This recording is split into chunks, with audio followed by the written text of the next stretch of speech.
What's up, guys? Josh Mosiman, Motocross Action Magazine. Today I have with me Jeremy McGrath for a quick interview. Excited to catch up with the seven-time champion and kind of hear what he's been up to. And yeah, so diving right into it. Jeremy, thank you for sitting down and taking this call. And first off, congrats on the Motocar Fight Club victory. How was that experience overall? Oh, thanks for having me. It's always good to catch up with you guys. Yeah, I mean, the Moto Car Fight Club. It was cool. Like I love the Moto Fight Club concept. Of course, it's kind of a sort of a show in the making, really, right? They gotta tighten up a few things on the way, but um, just kind of getting the opportunity. This summer when they did some of the Moto ones, they asked me to do the Moto one, and I last year I had a total knee replacement. So my knee wasn't really ready. And I was like, man, there's pretty much all downside for me to race dirt bikes against these guys, right? I'm the oldest guy at all of them. Yeah, I still ride, but I'm for sure probably the slowest by now. And so what good is it going to be do for me to race bikes against these guys? Hmm. Uh, so when the car idea came up, it was just really kind of a fun thing, just sweet idea. Really enjoyed myself last week. We went to Travelers Rest, South Carolina, and got to hang with Carmichael and Reed and Justin Brayton and Deegan, Christian Vandevelde, a couple guys that I don't normally get to see. And man, we just really had a blast. It's like the day before was a practice day. We went to lunch. We were just cutting up and hanging out, and yeah, it was a really good time. And then to be able to win the race, that was icing on the cake. That's cool. That's cool. I've always admired the relationship that you might have with those kind of guys because there's nobody else that's experienced the highs and lows of being a top level motocross supercross racer besides those guys. So I'd imagine like your interaction with those guys is different than you would interact with maybe anybody else on the planet. Well, I think with me being around that group with Dungy, Carmichael, and Reed, especially, I think that's probably the top. That's three of the top 5 or 6 in the history of the sport as far as records go. Yeah. So we do have a lot in common when it comes to that. But it was a really relaxed atmosphere. It's not like we were at the dirt bike track. It's a different thing when you're at the dirt bike track. There's a lot of people looking at you, a lot of pressure, and Yeah. you're supposed to be one way. And I think it's important for me. I've always tried to just not let all that stuff affect you. But when you're in a group of guys like that, and it's pretty much the history of the sport, Yeah. uh, it's a little weird. So that part was really cool because we were just relaxed. Nobody knew who we were. Like we would just cruise to this tacos place and just have lunch, and they had their families. And I mean, we were just really relaxed atmosphere. So um, we had some great talks. It was not all about racing, which was cool. And Nice. um, those things are, yeah, we have different, we all have different values these days, right? I mean, it's not one track mind anymore. It's not racing only, Yeah. especially with those guys because they're retired too. So it was Yeah. fun. Yeah, that's cool. I like the respect, aspect of it. The mutual respect, knowing kind of what they've gone through and what you've gone through, and being in that unique position at the top level of the sport is pretty cool. Yeah, I think it's a unique position for sure, and I think that we all give each other a lot of respect, and in some aspects, it's just great because we're not trying to one up each other when we're not when we're away from the track or anything like that. There's just really Yeah, you get the true honesty and the true person, and that's when you really get to know somebody. It's cool. that's super cool. Super cool. All right. Well, I today I have a kind of a mixture of questions. A lot of them coming from myself, but then I also asked the Motocross Action Facebook page to see, hey guys, if you had to ask Jeremy McGrath a question, what would you ask? So some of these questions are from them, some of them are from me. But diving into the first one I want to ask is 2021 Supercross season. It's been pretty wild. The unique schedule, the battles we've seen at the front, the different winners, the crashes and the injuries, especially in the 250 class. What's your take on Supercross as a sport in 2021? You know what? It's been really fun to watch as a fan. I think, I guess for all of us, we can hope that no one dominates and they all kind of share in the wins. And then we can kind of we don't know what to expect every week. I think, I mean, as far as it's been nice seeing Ken rebound like he has. I don't think he's ridden this well since probably before he hurt his arm. Yeah. So that's kind of it's kind of nice. He's really persevered and come a long way since that big injury. Yeah. And to see him build in confidence has been pretty cool, and is kind of doing what we all thought he would do back then, or he was kind of doing before he crashed. Mm-hmm. Yeah, there's been some good racing. I think we probably all expected a little more out of the number one bike, and Eli. He won that one race in really dominating fashion. But man, it just seemed like he's struggled a little bit lately, and he's riding great. There's no doubt he's the best, one of the best, if not the best guy out there. His speed typically comes on late in the race, and he hasn't really gotten to show that to us much lately. I felt like his starts have been so bad that he's just really struggling to get up front. And by the time he gets there, I don't blame him. He's probably tired, So I'm like, man, it's just not the same kind of results and the same thing we saw last year out of him when he was trying to get the Supercross title for the first time. So Cooper Webb's riding strong. He started out kind of a little bit slower pace, but he's sure found his legs now, and he's riding really well, especially late in the race. He's got some serious late race pace, and it's been fun to watch. But it's Muscan's been coming along. Anderson's been showing a little speed lately. Osborne, I'm a little bummed for Adam. He seems like he had some good speed last year, and it was like, all right, man, he's going to do it this year. He's going to be able to win races. Yeah. But man, he's just had struggles for a long time. I know he came into the season kind of hurt. So, he was trying to get better, but it just turned around and bit him again last week. So man, I just feel bad for him. So I don't know. I mean, pays to get good starts. That's the way I see it. Totally. It's definitely starts are a hot topic right now. Here's the thing. I think that this is what I'm seeing out there. The Supercross tracks, the way the live show is, they don't get to prep the tracks between the 250 race and the 450 race. So the 250s get to go out in their main and have a fresh track, right? Yeah. By the time they're done, the track is smoked. The 450 guy who gets the whole shot and gets that main fast line, he's gonna pull away. So to me, I'm thinking what they need to do is, because the live show, they don't have time to prep the track. They need to swap every week. They need to swap it out. 450 main, then 250 main, then 250 main, 450 main, and give each class an opportunity at the fresh track. Because I think we see a lot better racing in the 250 class because we have a fresh track and you can ride wherever you want. That's a good point. To me, that's what I'm seeing. I just feel bad for those guys. I used to love going out on a brand new fresh track, and I was so fast and so good at that. Yeah. That when it was beat up, and my motivation wasn't there. So I just was like, man, this sucks. I'm riding this beat up track, and this is not what I signed up for. This is Supercross, and we're not riding outdoors, blah, blah, blah. Anyway, I probably found all the excuses there ever were. But anyway, I think it'd be neat if they just switched it a little and let the 450 guys go first on the fresh track, then put the 250 guys out there. And then each week they switched it back and forth. Yeah. So I don't know, just an idea I've been thinking of. I think we as fans would see better racing if they did that. Totally. And that kind of speaks to the aspect of easier tracks equal more battles, more passing, more stuff going on at the front, because that's what it would be. It would be making the track easier right at the beginning, and also making it, more line choice, like you said, where it's not just one line that's good. You kind of go everywhere on the first couple laps to make time or dive underneath somebody.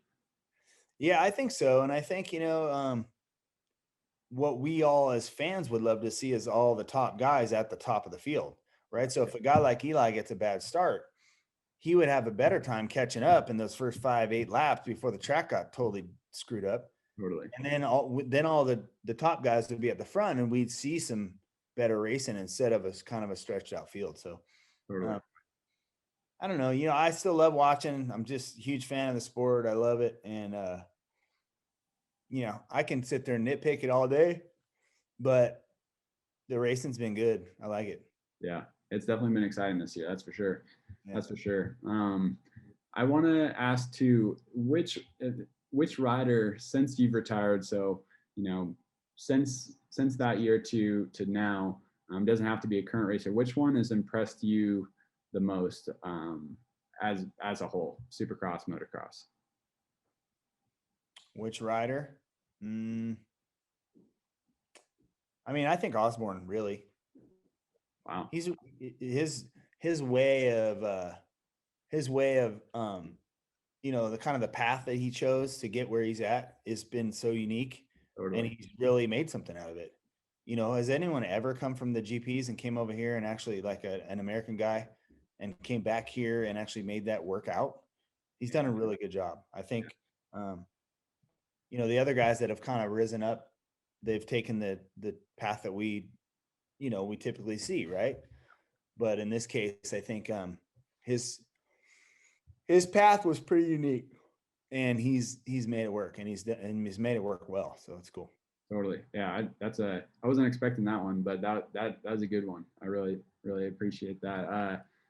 Okay. Now diving into some more like of your history. It's, well talked about that you were a BMX guy starting at 10 years old. And then it wasn't until you were 14, you jumped into motocross.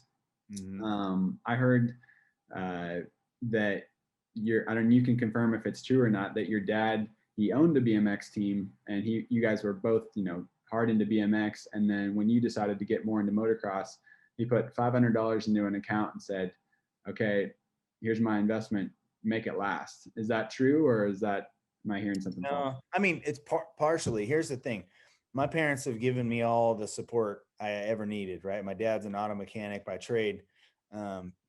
He supported me every day in and out, just like my mom, my sister also. That story, where that kind of comes into play is, they supported me my whole career, and I was pro now. I was in high school. I was pro, just graduating high school. Working at Vaughn's while I was in high school, bagging groceries. Then decided to kind of make a run at the pro motocross thing, right? So I'm riding local pro on Saturdays, signing up with a checkbook, this is where they go, look, you need to learn how to do this on your own. Here's $500 account. We're going to make you write your checks to sign up, and then whatever money you win, you can put back in the bank and you can kind of start, and that's how you're going to learn. Nice. But they didn't like say, okay, that's it. Yeah. $5. And so, yeah, that happened, but it was more like a lesson that they were teaching me on how to sort of fend for myself a little bit. Of course, they didn't stop supporting me. It was more of a learning lesson on how real life stuff works. And it was cool. I remember those days cutting out, writing a check out for GFI on Saturdays. And then, I'd pay $50 to race. And if I won, I'd make $250 or something. I'd put it back in the bank. And so it just kind of went from there. And then, fortunately after that, I got a pro contract, and of course it wasn't a whole lot, but at least I didn't have to pay to race and do all that stuff. So, yeah, it's where it all started. That's sort of true, but not totally true. Yeah. That's super cool. I appreciate that. I like the teaching aspect that comes through there, and that's cool. Another one, long before I was an MXA test rider. Now you got some time, you spent some time being an MXA test rider, doing a couple photo shoots, and got on the cover of MXA once, I believe. And once on a Cowie, and maybe once on a Yamaha. I'm not sure. I think I'm sure you made more covers than just the one I'm thinking of. Yeah, but I know for test riding, maybe I made one or two. Yeah. Okay. Yeah. Usually Larry. Yeah. Oh, yeah. Larry Brooks. Yeah. Larry Brooks. And how was what do you remember from those days, and how was your experience jumping in and riding different bikes, and then you were kind of on the verge of going pro when you did that kind of stuff? Yeah, I was racing sort of A class, I guess at the time. It's pro, local pro, Loretta's and whatever. Yeah, I mean, I was kind of a local kid, you know, so, and I had known Jody a little bit, and I was getting faster and all that. And then it kind of sort of started. I mean, of course, I was flattered to just be able to be a test rider for MXA, and, you know, to be able to ride the different bikes was pretty cool. And I was in a unique position. I didn't really have a, you know, I wasn't Team Yamaha, I wasn't Team Cowie or Team Green or anything until later. I had a Honda that I was locally sponsored by Raceway Honda, which is the Honda shop I worked at when I went after high school. During the day, I'd go to Raceway Honda and work. So then I could, on other days, I could go riding. So I rode Hondas. So I was kind of not really tied to anything, so I could ride whatever. And I think that was kind of what made it, you know, I guess made it doable. You know, I mean, obviously with the MXA test riders, back then you didn't really have your name on your jerseys. It was all, we were wearing whatever gear and all that stuff. So, you know, as a kid, you just think that's really cool. Like, oh, wow, I'm the chosen one, you know, I got to ride for MXA. Yeah. And those things were, as a kid, they were very meaningful, you know? That's super cool. That's super cool. Nice. We used to ride like not even local tracks. We'd go like dusty tracks. We'd go to wherever, man, wherever there was some fun jumps. I mean, I remember doing tests that just like, there used to be this spot in Newport Road over there that was like in the hills and had some fun cliff jumps. We did some there. We went to like the random spots. That was kind of the days way before like there was open practice tracks, you know? Gotcha. And that helped you get some sponsors as well, right? Yeah, I mean, it certainly helped me get some notice, right? It's like help people notice me a little more. I mean, being in California, you get a little more than others, but I mean, I was pretty quick, but I wasn't quick enough maybe to get the best sponsors at the time. You know, I was working my way up, but it just, you know, there was other guys getting a little more help than I was. Cool. My dad was always frustrated by that, but yeah, kind of gave me the drive, you know? Yeah, for sure. Okay, well, bouncing off of that, the drive, if you were talking to a group of young riders, and this is something I like to ask a lot of successful people, is what would you attribute your success to? What kind of attribute that you had throughout your career, or something that you learned that you think helped you get from where we're talking about, you know, to the top? Well, I think one of the main things for me was just really not accepting losing. Like I was just not, it was weird. I was a talented kid. I knew that, you know, I've always said this, you know, I did just enough to figure out how I could get to Supercross, because I knew that I would be good at Supercross. Mm-hmm. That's where I really wanted to go. That's where my heart was set. But, you know, I didn't really focus on the things in between to get there until later. Mm-hmm. I was a lazy kid by nature. I had a lot of talent, but I didn't really nurture that. I didn't put the work effort in. It took me a lot. My dad told me to do it, mm-hmm. and I did it halfway, but you know, it takes sometimes kids either some, you know, some backlash, some loss, you know, some feeling of loss, or it takes kids certain things to understand that you need to work for this stuff. Mm-hmm. And I'm dealing with that now with my daughters. You know, it's like, I can tell them until I'm blue in the face, hey, look, if you put the work in, it's really going to pay off. But they're like, yeah, right, Dad. You know how that. So, and I was kind of the same way with my parents. Yeah. My dad never gave up on me though. He kept kicking me in the ass and kept pushing and kept pushing. And finally, when I'm about 25 years old, I figured out exactly what he was talking about, you know, because, you know, when you're 15 and 16 and 18 and 20, you kind of think you know everything. Mm-hmm. And I wasn't a disrespectful kid, but it was like, yeah, right, Dad, I got it. Look, I'm killing it over here. But, you know, I could have been a lot better probably early on. Gotcha. So, you know, I think that I wish I was more determined. I think for me early on, and learning those lessons early on make a big difference. And it took me, I always say this, it took me really 2 or 3 years, maybe into my pro career of having contracts to even learn how to ride outdoors. Like I was always looking for the smooth line. I was like focused Supercross only. That's all I ever cared about. and it wasn't until later when people go, you're never going to really be regarded as one of the greatest riders ever if you don't figure out how to win at the nationals. And I was like, oh, I don't really care about that. I'm just going to kill it at Supercross. It didn't matter. But Yeah. eventually it got to me, and I eventually put my head down and committed myself to it and figured it out. So I guess if I had to teach a lesson to myself, it would have been to commit myself a little bit earlier. Gotcha. That's a good one. Segueing off of that,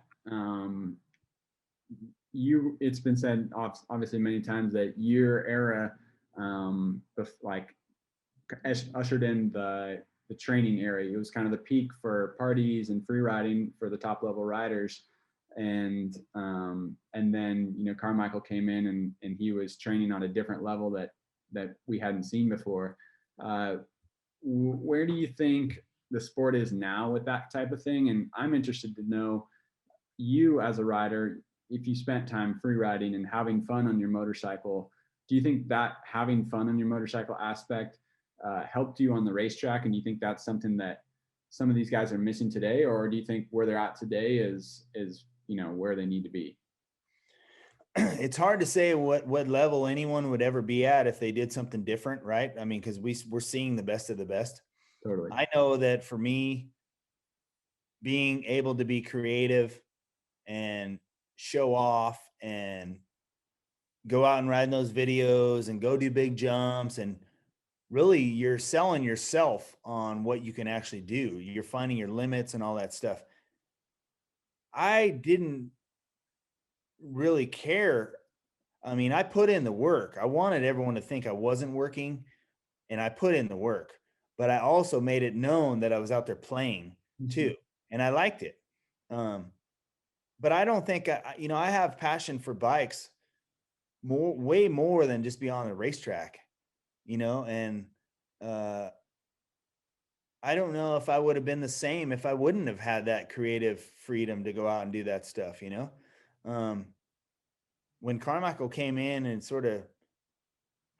we were working hard. I was working hard. I was the best at the time and for a long period of time. So it wasn't like I could have done that without working. Mm-hmm. Just he came along and took it up a notch. Mm-hmm.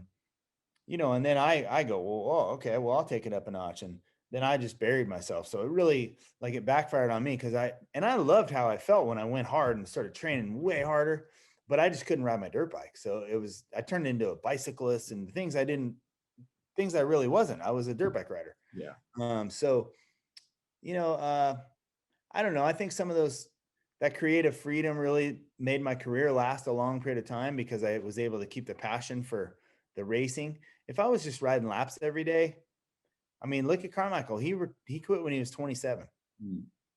I mean, that's pretty young. Yeah. Dungy quit when he was pretty young too, like 29 or 28 or something. So, I mean, these guys that ride a lot of laps, I could see them being fried and want to quit early. Totally. They don't have any fun. And I just, I don't know. Our Supercross and motocross is a form of expression. And whether you're expressing yourself out in the mountains, out in the hills to yourself or your buddies or whoever, or on video, it's still an outlet. And to me, it's like doing laps is not an outlet. That's a fitness. That's a training aspect. Mm-hmm. I learned how to ride my dirt bike out in the hills. So I don't know. It's a different way of life. All these young guys now that have to do all those laps, they can thank Carmichael for that. We had a lot of fun. That's funny. I like it. Personally, I feel like I'm a better rider now that I stopped racing full time and I ride different bikes and I ride for fun and I go to the hills and do different stuff on a motorcycle rather than when I raced. It was Supercross 4 days a week, this many laps. And then as soon as I'm done with my laps, I'm done for the day. Where now it's like, go do stoppies, go ride for fun. And I feel like I'm technically a better rider now. Yeah. And you're having way more fun. Yeah, totally. I mean, one thing that was important to me is when I retired, I didn't want to resent my motorcycle. So I still have the same little kid feelings that I had when I was a little kid when I saw my dirt bike. That's how I feel now.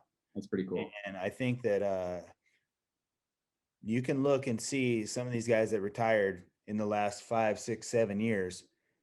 I'm not sure they feel the same as when they started racing dirt bikes, because they were probably so tired of it. They're like, dude, I'm done with this. Totally. So, and I never wanted to get that way. And I think it was just keeping it fun, you know? Totally. Totally. I respect it. I respect it. All right. 2 questions that a lot of people on Facebook wanted to know. Which team did you have the best experience with when you were racing, and which bike was your favorite bike when you were racing? I mean, when you get your first factory ride, you kind of think like, no way, is this really happening to me? You know, it's like a dream come true. So those kind of feelings you can't really ever replace. As far as team aspects goes, um, you know, getting to ride with my like Jeff Stanton back in the day and John Michelle Bale on the team when I was starting to come up at Honda was like pretty incredible. Um, and something I'd always dreamed of. But my days at Yamaha with Larry as the team manager and Jimmy Button as my teammate and Steve Lamson as my teammate and Tim Ferry as my teammate, those Yamaha days, we had a lot of fun. We did it our way. We won. And you know, I think I rewrote the rules on how it's supposed to be done or how it can be done. And again, I think that just really helped me extend my career. Um, Dave Dameron at Chaparral was awesome, and he gave us a lot of support, and kind of he let us take the reins and get out of the nest and, you know, do it ourselves and become men and try and figure this thing out in the business world. And I think those days were pretty cool. Uh, you know, the Honda days I'll never forget, you know, right? Because I was just such a young kid, and getting to ride at Honda Land, a place I'd only seen on video, and getting to ride with Johnny O and Ricky Johnson and all the guys that I looked up to back then was a pretty cool experience. But um, as far as, you know, my most memorable days and having the most fun, my Yamaha days were fun. That's cool. What about the bike that you think of when you think of your favorite bike that you raced? Well, I mean, my CR250 from the 93 model all the way to 96 model was pretty incredible. Um, my 96 CR250 was, I'm not sure there's a better 2-stroke 250 than that one. So Nice. I won a lot of races, but I was also at my probably close to my peak in my career at that time. All things were firing on all cylinders, and I was just, I mean, we kind of ruled the world at that time. So um, I don't know how you beat that, really. I think your favorite bike is really just your favorite timestamp in life. And my Yamaha was pretty good too.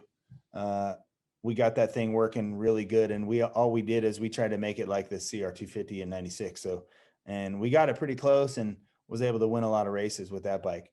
Probably would have won a lot more had Carmichael not come along, because even the other young guys that were in there, I was beating them. Yeah. So, you know, it only takes one. I mean, I saw it coming. Carmichael was a friend of mine. We're still great friends. And I mean, I was around that kid since he was little. He would come out here on the West Coast, and his parents and my parents were friends. And we, you know, I saw it coming.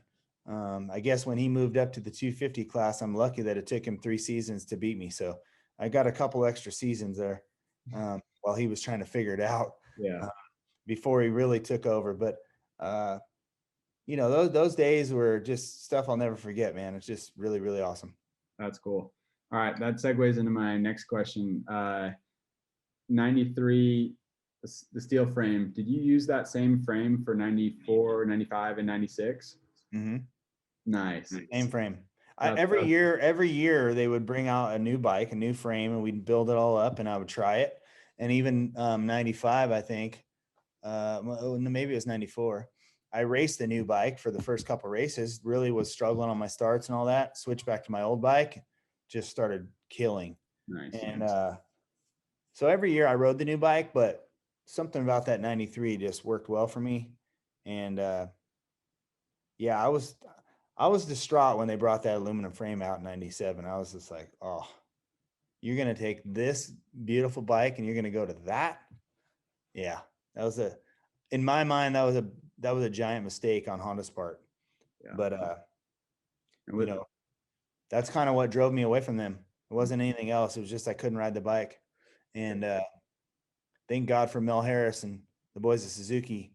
to sign me up for those quick 7 months. It was a last minute deal, and who knows, if I would have won the Supercross title on that Suzuki in '97, I might have been staying at Suzuki for a while. But I ended up not winning, and I finished second, and it really remotivated me. And that's when Larry Brooks and I hooked up for Team Chaparral and Yamaha, and away we went. So it was crazy times. If I would have stayed at Honda, I'm not sure I would have won many more races on that bike. They didn't win any races for a long period of time until from '97 all the way to 2000. Ezra won some races, but they didn't win anything really by big numbers, a couple here and there. Gotcha. But it took them all the way till Carmichael to win again. So that might have been me, So it worked out good. Crazy. Yeah. And what was like something you remember about the steel frame? That was it the flex characteristics, or what did you like about it compared to the aluminum? I liked everything about it. I didn't like anything about the aluminum bike. I got scars on my chin to prove it. Really? Yeah, that aluminum bike just bit me a lot of times quickly. And look, I know it was a learning period, but they didn't need to do that to me. I'd won 4 championships in a row. They should have timed that a little bit better, in a perfect world, how cool it would have been to have like 7 championships at Honda. I mean, that would have been cool. They should have thought a little bit more about that. So I don't know. It's a big machine. And at that time I was winning, but it's proof that, I don't know, they don't have to take their top riders' feelings into consideration. You know what I mean? Those things. I felt bad for leaving because I loved all those guys. I loved Dave Arnold and Wes McCoy and all the Honda guys. That was a time in my life, but that was a big mistake on their part. I like it. I appreciate that honesty. All right. And then next one, you signed up for KTM in 2003, and you did an overseas race, right, in Europe. And then that's when you had the crash before the season, and that kind of sparked retirement. Was it the bike, or was it the injury, or was it the mindset, or what kind of sparked that? Well, I raced a race in Spain. I won one night on the KTM. The other night I got knocked out. Me and Kyle Lewis came here, and I just got knocked out. Weird situation. When KTM signed me, they signed me up saying they were going to build a new bike with a new rear link and all this stuff and make a real proper Supercross bike. And then they kind of abandoned the plan. So I didn't really know what to do, but I raced. They had a World Supercross at that time. I raced a couple of those races. I couldn't do anything on that bike. It was just crazy scary. Then I dislocated my hip at the practice track. The gas petcock, or no, the gas vent line hose stuck. And so the gravity feed stopped and the bike ran out of gas. I had to jump over the bars, dislocated my hip. And really it was just like a matter of like 2 or 3 crashes, 4 crashes, like within a month, and us not really being able to get a handle on that bike, and them kind of aborting the plan to build a new bike, which they had said they were going to do. So I really didn't have any choice. I'm really lucky that happened when it did, because my career was winding down anyway. I was hopeful they could build a new bike and everything would be great, but timing wise, that really helped me being 31 years old at that time and just going, okay, cool, I'm done. And I think, had I tried to pull that off in like the 97 era, that would have screwed me for about another 3 years or whatever. So I might not have those extra Supercross titles. So it was a weird time, and I felt real bad because KTM made an effort to sign me and all that, but at the end of the day, they kind of aborted their plan on fixing it and making a new bike. So I really just didn't have any option. Fortunately I didn't have to stick it out for a whole year and race that thing. I don't know. It would have been bad. Yeah. Almost a blessing in disguise, huh? Yeah, exactly. But I think, on the other hand, I think the Jeremy McGrath thing was just a little too early for the KTM thing. Because look at KTM now, they're just killing it. Yeah. So I was probably just they were a little ambitious to try to sign me. I was a little ambitious to think that they could probably do something at that time. But I was so mad at Yamaha because Yamaha gave my ride to Villerman. I was like, dude, really? I won you 3 championships in a row. you hadn't won a Supercross championships in 1981, Mike Bell, and you're going to give my ride over. You're not going to like retire me at Yamaha. You're going to give it to Vuillemin. Mm-hmm. I was so mad at that. So I was kind of like thinking, all right, I'm going to sign up with somebody else and see if I can beat Yamaha. Yeah. It didn't work out, but who knows if it really would have worked out. You know, it's just kind of one of those things. It was just, I felt really insulted, I guess, at the time. Yeah. Yeah. I don't hold any of those feelings now. It's no big deal. For It is sure. what it is. It's business, but you know, I was wearing my big boy pants, and it's the business world out there. But you know, as an athlete, it kind of hurt. Yeah, for sure. For sure. I feel like one more question that this is my, not one more question, but this is my personal favorite question. I got to ask it, asked Eli Tomac last year, and I asked Dungy recently. What was your favorite technique drill as a racer, or what is your favorite technique drill now? And something that you focused on, something that you like to do on the track that helped you you get better. You know, I think my strong point was always the whoops. I was really good in the whoops for a long time. The bigger, the better. I was like, the rougher, the bigger, the better. I loved it. But one thing I really liked doing is I like doing braking drills on track, like when I land, like how quick I can get stopped. I think I really worked on braking drills. I was a great breaker, I think. And so if I ever got a bad pick and I had to start outside, I could just hold it on a lot longer than everybody else. And I would end up in the front because I just would late brake so hard. So that really helped me. But one of the things I really thought was cool, and if you remember my career at all, I was a pretty technical rider. Like, so the steeper the track, steeper the jumps, the better I was. And I used to make my track at home with like steep takeoff, steep landings. So like my timing was I was always testing myself on timing. Yeah. And I think when it came to the races, if there was any technical anything, I always really outshined everybody else. And it's because I was just testing myself all the time. Yeah. And I think that was just a BMX thing, you know. BMX, you had to be perfect. Yeah. There was no, if you wanted to be fast in BMX, you had to be perfect. And you know, that kind of thinking really helped me in Supercross. Yeah. And you did that from 10 to 14, you know, a lot, right? So it's not like, I mean, I was riding BMX since I was a little kid. Okay. And I started racing at 9, and I raced all over the world and all over the United States with factory teams and the whole thing as a little kid, all the way till I was almost 15. Gotcha. I was racing motocross and BMX at the same time. Gotcha. So yeah, the things you learn doing that are just, they carried over right into Supercross. Yeah. You know, you got to remember at that time, the style that I brought in was totally different than those guys in the late 80s, right? Because they were still jumping really high. Yeah. They weren't scrubbing. They were just getting wild. They weren't making speed anywhere. They weren't staying low on the jumps. And I brought all that in, and it took everyone like 2 or 3 or 4 years to figure out how to do it. Yeah. Now everybody does it, right? So they're all they're all riding the same thing and same style.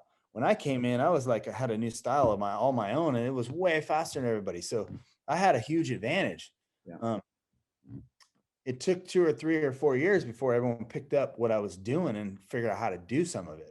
Totally. So that was really cool for me because I really changed the style of the sport. So diving into the next question, ARMA, how did you get involved with ARMA? What was your introduction to it, and where are you at with it now?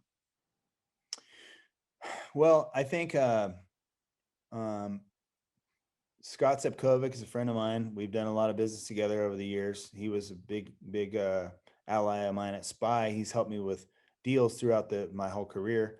And it was a brand that he created that had been sitting dormant for a couple of years because it started out as Arma Energy. And then it was this company came along and was going to fund the whole thing. And then it turned out it didn't work out. So the brand was sitting dormant. You know, we were talking about the brand, and it's like, what are you going to do with it? Because the branding's so cool. And we're like, well, you know what? We should do something with it. Do you want to do a supplement company with me? And I was like, yeah, I want to do it, but I only want to do it if I don't want to be an investor. I want to be owner.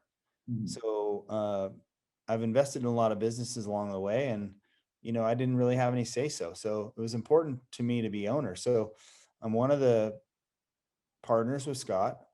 We created a supplement brand, and the other thing is I'll do a supplement company with you use if we can hang our hat on the ingredients and the clinically proven amounts. Totally. So we we've done a lot of study. We have a great scientist that helps us with the mixology of the stuff. We focus a lot on the stuff that's going to make a difference. And so yeah, I mean, I'll put our products against anyone's out there, and especially the amounts of it. We know our product works. We're not afraid to say it, and as I said, we'll put it against anyone's out there. Our branding's cool. We're building the company. We're building it slowly, and it's going pretty well. Yeah, it's going well. That's cool. What is that? What is a hands-on day for you at Arma? I mean, you're helping them pick out flavors, and are you testing the products as well, developing Yeah, them? I think my strong suit is of course testing the product, having the ideas on what we're going to come out with next. Who we want to help, you know what I mean? Who we want to help, who we want on our Arma team. And you got to grow, but you got to grow slowly, because you can just grow yourself out of business, right? So we're chugging along, we're doing well. We got some great partners. We have some great athletes that are using our product. Everyone that uses it loves it. So we have a great team going. We have a great synergy on what we're doing. We got a new hydration product that's coming out in April. That's more of an entry level. It's electrolyte product. That's pretty awesome.